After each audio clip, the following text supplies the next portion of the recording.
ইদানিং সুন্দর সুন্দর লেস দিয়ে আমি সুন্দর করে কামিজ বানানোর চেষ্টা করছি, যাতে করে আমি ব্লগ যেহেতু বানাতে পারছি না, তাই আমি ছোট্ট করে ব্লগ বানাই আর আমার ড্রেসটাও বানানো হয়ে যাবে। তাই তোমাদের সামনে সুন্দর করে একটা কামিজ নিয়ে হাজির হব।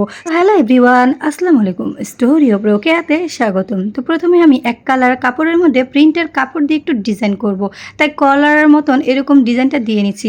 আমি এখন ইদানিং ছোট করে গলা পরি, আমি এবং আমার মেয়ের দুজনেরই। তো ছোট্ট করে গলার মধ্যে এভাবে দিলে ডিজাইনটা বেশ ভালো লাগবে, কিন্তু কলার গলা আবার পরতে পারি না, গরমের কারণে অস্থির মনে হয়। কিন্তু ছোট করে গলাটা দিলে কি বেশ ভালো লাগে। যাই হোক, এখানে আমি কিছু লেস ইউজ করব, কারণ কি আমার ঘরে কিছু লেস আছে।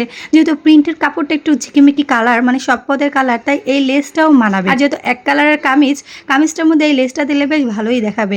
তাই আমি চিন্তা করছি লেসটা আর ভালো নাকি দরকার আছে, ঘরে যেহেতু আছে তো একটু কাজে লাগিয়ে দিই। তো যাই হোক, এভাবে লেস দিয়ে সুন্দর সুন্দর করে কামিজ কিন্তু বানালেই বানানো হয়। আমি কিন্তু বেশি একটা করি না, আমার মেশিনে তেমন একটা বসতেই মনে চায় না।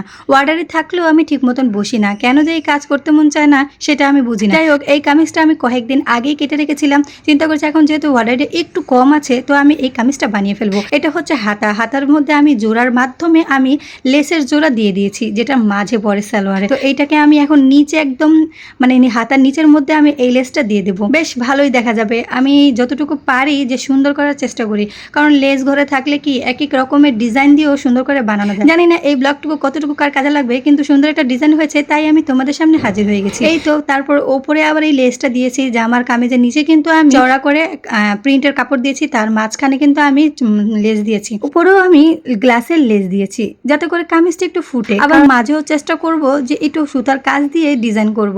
তো যাই হোক, এই যে নিচের পার্টটা কেমন হয়েছে, তো বেশ সুন্দরই লাগছিল, হালকা কালারের ভিতরে ড্রেসটা খুবই ভালো লাগছিল, যে কোনো সালোয়ার ওনার সাথে পরা যাবে। তো এইখানে আমি আজকে রেডি হয়ে গেলাম, জামাটা দেখাবো। এই তো কামিজটা ফাইনাল লুক দেখাতে পারি না, আয়রন করা থাকে না, তাই সব সময় তো সব জিনিস করা হয় না।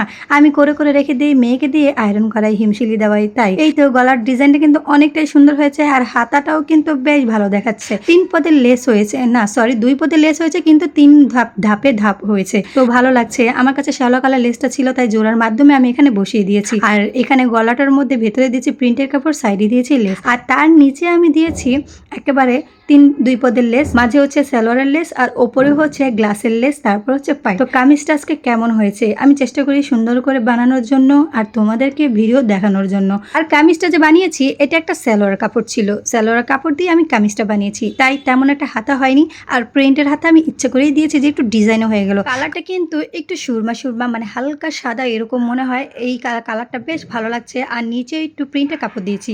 তো আমার ব্লগটা কেমন হয়েছে, তো ব্লগটা দেখে ছোট্ট একটা কমেন্ট করে যাবে। তো ব্লগটা আর বাড়াচ্ছি না, এখানে রেখে দিচ্ছি। আল্লাহ হাফেজ।